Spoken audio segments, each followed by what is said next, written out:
Selamat hari Selasa teman-teman. Kita bersyukur bisa bertemu kembali di dalam PA Online GKA Immanuel Malang. Hari ini kita akan bersama-sama meneruskan PA kita dari Matius pasal yang ke-20 ayat yang ke-20 sampai 28. Tema yang diberikan LAI adalah permintaan Ibu Yakobus dan Yohanes, bukan memerintah melainkan melayani.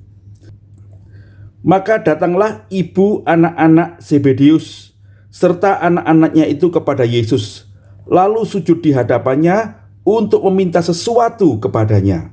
Kata Yesus, "Apa yang kau kehendaki?" Jawabnya, "Berilah perintah supaya kedua anakku ini boleh duduk kelak di dalam kerajaanmu, yang seorang di sebelah kananmu dan yang seorang lagi di sebelah kirimu." Tetapi Yesus menjawab, katanya, "Kamu tidak tahu apa yang kamu minta. Dapatkah kamu meminum cawan yang harus kuminum?" Kata mereka kepadanya, "Kami dapat." Yesus berkata kepada mereka, "Cawanku memang akan kamu minum, tetapi hal duduk di sebelah kananku atau di sebelah kiriku, aku tidak berhak memberikannya. Itu akan diberikan kepada orang-orang bagi siapa Bapakku telah menyediakannya." Mendengar itu, marahlah ke-10 murid yang lain kepada kedua saudara itu. Tetapi Yesus memanggil mereka lalu berkata, "Kamu tahu bahwa pemerintah-pemerintah bangsa-bangsa memerintah rakyatnya dengan tangan besi, dan pembesar-pembesar menjalankan kuasanya dengan keras atas mereka. Tidaklah demikian di antara kamu. Barang siapa ingin menjadi besar di antara kamu, hendaklah ia menjadi pelayanmu. Dan barang siapa ingin menjadi terkemuka di antara kamu, hendaklah ia menjadi hambamu. Sama seperti Anak Manusia datang bukan untuk dilayani, melainkan untuk melayani dan untuk memberikan nyawanya menjadi tebusan bagi banyak orang. Berbahagia kita yang membaca firman Tuhan, menyimpan dalam hati dan melakukannya di dalam hidup kita. Mari kita berdoa sebelum kita membahas firman Tuhan ini. Bapa yang di surga, terima kasih kami boleh bersama-sama belajar lagi firman-Mu. Urapilah kami dengan kuasa Roh-Mu supaya kami boleh mengerti kebenarannya, dan kami dituntun untuk hidup sesuai dengan apa yang Kau ajarkan melaluinya. Tuntunlah kami ya Tuhan, demi Yesus Juru Selamat kami yang hidup, kami berdoa dan mengucap syukur. Amin. Nah, saudara-saudara sekalian, kita sudah sampai kepada Matius pasal yang ke-20 ya. Minggu lalu kita bicara tentang pemberitaan ketiga, tentang penderitaan Yesus ya. Pemberitaan ketiga tentang penderitaan Yesus. Nah, sesaat setelah berita itu, kemudian datanglah anak-anak ibu Zebedeus serta anak-anaknya. Jadi yang datang kepada Tuhan Yesus itu tiga orang ya. Dari sini kita mengerti bahwa ketika Tuhan Yesus menyampaikan tentang penderitaannya itu, murid-murid itu tidak terlalu ngerti sebetulnya ya. Sehingga mereka tidak jadi gelisah, tidak jadi ketakutan, tidak jadi bingung gitu ya. Tetapi mereka melakukan sesuatu yang mungkin buat kita itu kurang pas begitu ya. Yaitu apa? Mereka minta kedudukan, minta kedudukan. Begitu bukan? Nah, apa yang kita baca tadi adalah ibu anak-anak Zebedeus serta anak-anaknya datang kepada Tuhan Yesus. Nah, ibu anak-anak Zebedeus ini adalah Salome, ya, itu dicatat dalam kitab Markus dan beberapa bagian Alkitab lagi, yang merupakan saudara dari Maria ibu Tuhan Yesus. Jadi bisa jadi Yakobus dan Yohanes ini adalah sepupunya Tuhan Yesus, dan Salome itu adalah bibinya ya, bibi Tuhan Yesus. Dan mereka itu sedang berjalan ke Yerusalem, saya ingatkan lagi, dan Yesus sudah sangat terkenal. Nanti kita akan menemukan di dalam pasal-pasal berikutnya, pasal 21 itu Tuhan Yesus dielu-elukan di Yerusalem begitu ya. Tuhan sudah menyatakan diri sebagai Mesias. Nah, saudara-saudara, ibu ini mengharapkan nanti ya ponakanku, kira-kira begitu ya. Tapi dia menunjukkan dengan sikap hormat ya. Dikatakan di situ mereka itu sujud di hadapannya ya. Mereka mengerti kemesiasan Tuhan Yesus, dan kemudian mereka minta gitu. Nanti kalau kamu menjadi raja gitu ya, biarlah kamu ingat ya, ini sepupu-sepupumu ini ya, supaya mereka duduk di sebelah kiri dan sebelah kananmu. Nah, saudara-saudara sekalian, kita mengerti bahwa keterlibatan akan ambisi pribadi, keinginan menjadi yang terutama itu bisa sangat terlibat di dalamnya ya. Ini contoh yang kita lihat di dalam murid-murid Tuhan Yesus sendiri ya. Apakah cuma Yakobus dan Yohanes yang begitu? Nah, saudara-saudara, kalau kita baca 24 itu kita menemukan begini. Mendengar itu marahlah ke-10 murid yang lain kepada kedua saudara itu. Kenapa kok mereka marah?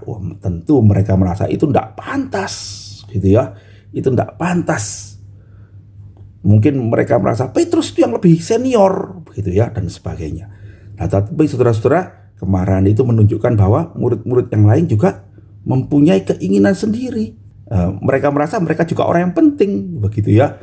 Nah, saudara-saudara, hal seperti itu bisa juga terjadi di antara kita hari ini, bukan? Ketika kita melayani, kita bersama-sama di dalam pelayanan kepada Tuhan, kadang-kadang kita melihat saudara-saudara itu melakukan sesuatu yang tidak pantas atau begitu ya, lalu kita menjadi marah, dan kemudian itu menimbulkan ketidakenaan di antara orang-orang yang melayani.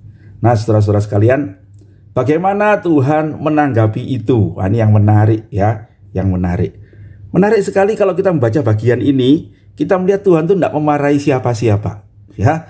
Tuhan tidak memarahi Yohanes, Yakobus, Tuhan tidak memarahi 10 murid yang lain, tetapi dia memanggil mereka dan mengajarkan sesuatu. Nah, dari sini kita mengerti saudara-saudara bahwa kalau itu terjadi dalam kehidupan pelayanan kita hari ini pun, sesungguhnya itu adalah hal yang wajar ya.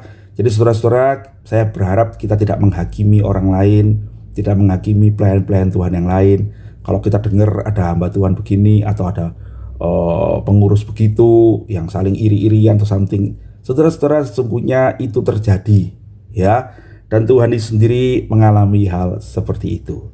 Nah, yang menarik saudara-saudara, mari kita perhatikan apa yang Tuhan Yesus beritahukan kepada murid-muridnya dan tentunya kepada kita sekalian ya.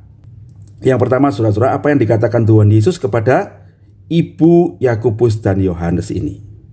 Nah, dia mengatakan begini, kamu tidak tahu apa yang kamu minta. Dapatkah kamu minum cawan yang harus kuminum? Kata mereka kepadanya.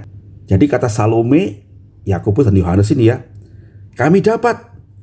Tetapi Yesus berkata pada mereka, cawanku memang akan kamu minum, tetapi hal duduk di sebelah kananku atau di sebelah kiriku, aku tidak berhak memberikannya itu kepadamu. Itu akan diberikan kepada orang-orang yang bagi siapa Bapakku telah menyediakannya. Nah, saudara-saudara sekalian, maka ini prinsip yang Tuhan Yesus ajarkan kepada kita sekalian ya, yaitu apa? Sesungguhnya siapa dapat apa itu adalah urusannya Tuhan ya. Siapa dapat apa itu adalah urusannya Tuhan. Siapa yang duduk sebelah kananku, sebelah kiriku, itu disediakan oleh Bapa. Itu bukan urusanmu. Nah, saudara-saudara, karena itu mari kita memandang dalam pelayanan ini ya, kita jadi apapun itu adalah anugerah Tuhan ya. Tapi di satu sisi ini juga memberitahukan kepada kita, jabatan itu bukanlah yang terutama ya. Itu ditentukan oleh Allah ya. Dan ini saya kira adalah bagian yang penting di dalam gereja kita ya, orang-orang Protestan itu. Martin Luther itu mengatakan semua kerja itu adalah panggilan. Tidak ada yang lebih penting, tidak penting di hadapan Allah. Kalau saudara jadi raja dan kau melakukannya dengan baik, engkau akan diberkati Allah. Kalau engkau akan jadi tukang sapu nih saudara, tapi kalau engkau melakukannya dengan baik, engkau akan diberkati Allah. Sebab Tuhanlah yang menentukan kamu ada di mana, dan Tuhan akan menilai bukan berdasarkan besarnya kuasamu, bukan berdasarkan tingginya kedudukanmu, tapi kesetiaanmu di dalam melakukan tugas pelayanan itu. Nah, saudara-saudara, karena itu marilah kita setia dalam mengerjakan bagian kita. Sebab percayalah, itulah yang Tuhan berikan untuk kita lakukan. Pelayanan di mana kita boleh melayani. Kemudian yang Tuhan katakan adalah cawanku itu memang harus kamu minum, gitu ya. Jadi siapa dapat apa itu urusan Tuhan, ya. Yang penting kamu setia mengerjakannya. Nah, yang harus kamu sadari, kamu semua siap enggak minum cawan yang harus aku minum, itu cawanku itu. Saudara, cawan ini menggambarkan apa? Cawan itu jelas menggambarkan penderitaan Tuhan Yesus. Di Taman Getsemani itu Tuhan Yesus berkata, bukan? Ya Bapa, kalau boleh biar cawan ini lalu daripadaku. Tetapi bukan kehendakku, melainkan kehendakmu yang jadi. Cawan apa ini saudara? Cawan penderitaan itu, salib itu. Yang sampai Tuhan Yesus ketika berdoa, berkeringat darah, itu penderitaan yang hebat yang harus dia tanggung. Jadi saudara-saudara, ketika Tuhan Yesus mengatakan cawanku memang harus kau minum, ini maksudnya apa? Saudara-saudara, sebagai orang-orang yang melayani, kita harus siap menderita. Bahkan harus kamu minum, artinya kita harus menderita. Memang ukurannya bisa beda-beda ya, menderitanya ini ya. Bisa sampai dianiaya, kematian, atau mengalami masalah-masalah yang sesungguhnya Tuhan tahu kekuatan kita, ya. Tetapi ini penting. Jadi saudara-saudara, apa yang mesti kita harapkan kalau kita ini menjadi murid Tuhan dan mau melayani Tuhan? Harapkanlah penderitaan, bukan mengharapkan kedudukan. Ingatlah Yesus Kristus mati di kayu salib supaya dia menjadi berkat bagi seluruh isi dunia. Kira-kira kita jadi pengikutnya kayak apa? Rasanya tidak akan jauh-jauh deh. Kita juga akan memikul salib kita. Kita akan menjalani penderitaan dan kesukaran itu. Tapi kalau kita setia, kita akan menjadi berkat juga bagi orang-orang di sekitar kita, memuliakan nama Tuhan. Harapkanlah penderitaan, ya. Ingatlah Tuhan kita itu mati di kayu salib. Kita tidak akan kemana-mana. Karena itu kalau sekarang saudara dalam melayani, di dalam mengikut Tuhan, mengalami kesukaran, penderitaan, tidak dimengerti orang, mengalami sakit penyakit atau apapun juga, mari kita mengingat perkataan Tuhan Yesus ini. Cawanku memang harus kamu minum. Tapi ingatlah, ini cawan Tuhan, ya. Artinya penderitaan karena nama Tuhan, bukan penderitaan karena dosa kita sendiri. Saya harap saudara tidak mencampur adukkan itu ya. Ada orang menderita sebab dia melakukan apa yang salah, apa yang jahat. Dia mencuri, dia merampok, dia berzina, dia berselingkuh, lalu dia kena hukuman. Itu bukan cawan Tuhan, itu bukan salib Tuhan. Itu penderitaan yang kita alami, saudara alami karena buat kesalahan sendiri. Perhatikan ya, oke.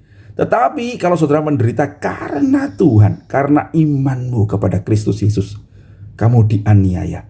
Karena kejujuranmu, integritasmu, kamu kemudian dijebak oleh orang-orang yang merasa dirugikan oleh karena kehadiranmu itu, saudara-saudara bersyukurlah, ya. Karena kita tahu sesungguhnya kita melakukan apa yang benar, kita mentaati firman Tuhan, kita hidup meneladani Tuhan Yesus, dan kalau karena itu kita menderita, itu adalah cawan Tuhan.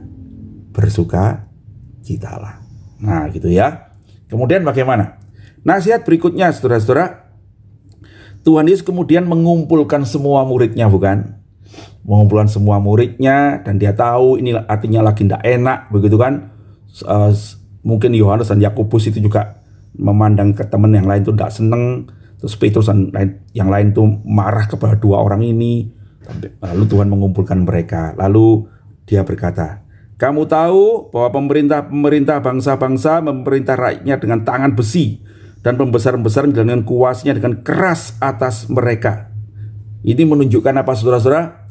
Menunjukkan bahwa penguasa-penguasa dunia itu menunjukkan kuasanya, ya, otoritasnya untuk membuat orang lain itu taat kepadanya, untuk membuat dirinya menjadi besar. Caranya menjadi besar bagaimana? Dengan menindas orang lain, dengan menginjak orang lain. Begitulah kira-kira ya. Nah, tetapi tidak demikian di antara kamu. Nah, barang siapa ingin menjadi besar di antara kamu, hendaklah ia menjadi pelayanmu. Barang siapa ingin menjadi terkemuka di antara kamu, hendaklah ia menjadi hambamu. Saudara-saudara sekalian, kebesaran kerajaan Allah itu bukan kehebatan. Kebesaran kerajaan Allah itulah kerendahan hati. Dan kalau kita ingat, Tuhan Yesus sendiri sudah memberikan contohnya kemudian pada murid-murid, bukan? Ketika dia di malam terakhir itu membasuh kaki murid-muridnya. Dia adalah Mesias, bukan cuma raja, saudara. Dia adalah Mesias, Tuhan itu. Tetapi dia membasuh kaki murid-muridnya. Siapa itu? Orang-orang berdosa. Saudara-saudara, kerendahan hati. Tuhan Yesus berkata, berbahagialah orang yang miskin di hadapan Allah, karena mereka yang mempunyai kerajaan sorga. Ya, kerendahan hati itulah hal yang paling berharga di dalam kerajaan sorga. Dan ketika Tuhan Yesus menunjuk pada dirinya sendiri, dia berkata begini, bukan? Belajarlah daripadaku, sebab aku ini lemah lembut dan rendah hati. Saudara, Sang Mesias itu, Juru Selamat kita, Tuhan itu adalah Tuhan yang lemah lembut dan rendah hati. Saudara-saudara sekalian, karena itu mari kita seumur hidup kita belajar dua hal itu, ya. Belajar untuk lemah lembut, kesediaan untuk diajar, kesediaan untuk menerima didikan Allah, tidak keras, tapi juga rendah hati, kesediaan untuk melayani yang lain. Bukan menjadi yang terbesar, tetapi menjadi yang terkecil. Bukan yang teratas, tapi yang terbawah. Saudara, kita nanti kalau pulang ke surga, kita tidak akan dihargai dengan banyaknya uang kita, banyaknya titel kita, banyaknya persembahan kita, banyaknya kedudukan kita, bukan. Tetapi kita akan dihargai dari bagaimana kita melayani sebagai orang yang paling rendah. Ya, kita mengasihi orang-orang yang berdosa. Kita bersedia tidak diperdulikan. Kita bersedia tidak dihargai. Kita bersedia tidak dimengerti, gitu ya. Ketika kita melakukan pelayanan itu dengan kerendahan hati, karena Tuhan, karena Juru Selamat kita itu memerintahkan kita. Sesungguhnya itulah yang berharga di mata Tuhan. Saudara-saudara sekalian, mudah enggak masalahnya? Enggak mudah, ya.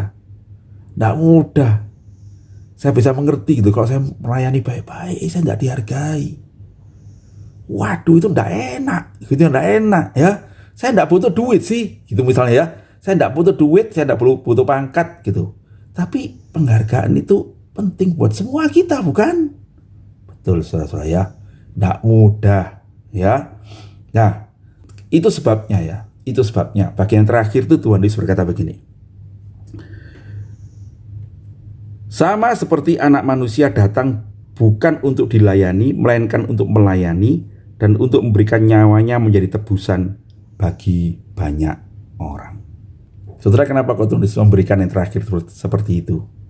Saudara-saudara, sebab Tuhan Yesus tahu gitu, mereka akan mengalami kesukaran itu.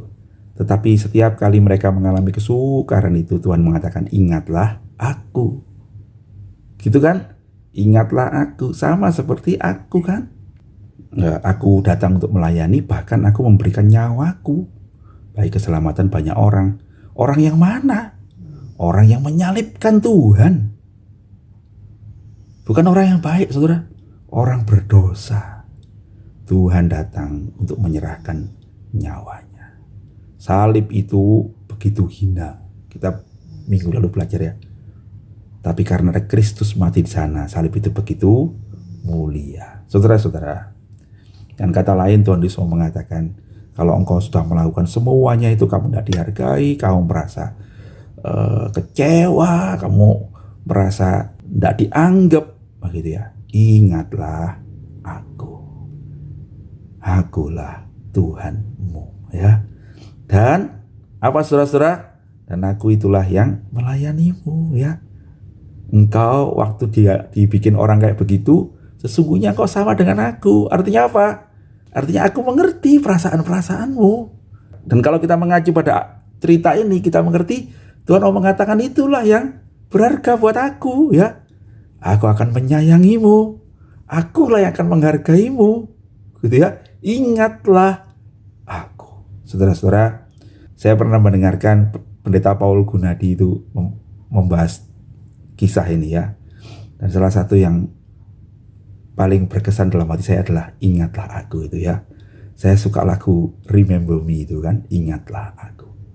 Saudara-saudara, dalam banyak hidup kita tergoda untuk memperjuangkan emosi kita sendiri, memperjuangkan obsesi kita sendiri, memperjuangkan harga diri kita sendiri, memperjuangkan kedudukan posisi kita sendiri. Tetapi Tuhan Yesus mengingatkan kita, bukan itu. Ya, bukan itu. Mari melayani. Mari menjadi yang terendah.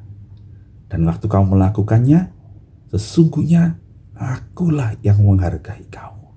Sebab kamu menjadi seperti aku. Saudara-saudara, Tuhan kiranya memberkati kita sekalian. Ya, Tuhan kiranya menuntun kita di jalan yang benar. Tuhan kiranya membuat kita menjadi saluran berkat bagi banyak orang seperti Tuhan Yesus sendiri. Mari kita berdoa. Terima kasih Tuhan, kami boleh bersama-sama belajar firman-Mu pada hari ini. Kiranya Engkau memberkati kami, sehingga firman itu boleh membuat kami berjalan seperti yang Kau kehendaki. Dalam pelayanan kami, dalam kehidupan kami mengikut Engkau, tuntunlah kami berjalan seperti Engkau. Terpujilah nama Tuhan. Dalam nama Yesus Juru Selamat kami yang hidup, kami berdoa dan mengucap syukur. Amin. Sampai ketemu nanti sore saudara-saudara, kita membahasnya bersama-sama. Tuhan Yesus memberkati.